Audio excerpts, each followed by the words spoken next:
that her life is not about herself, but about magnifying God.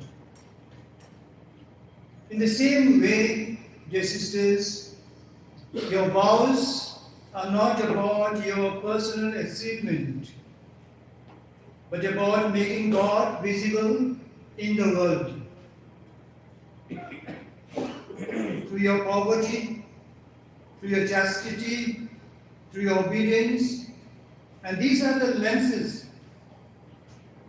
through which Christ's light shines more clearly, more brightly, making your consecration a living magnificent.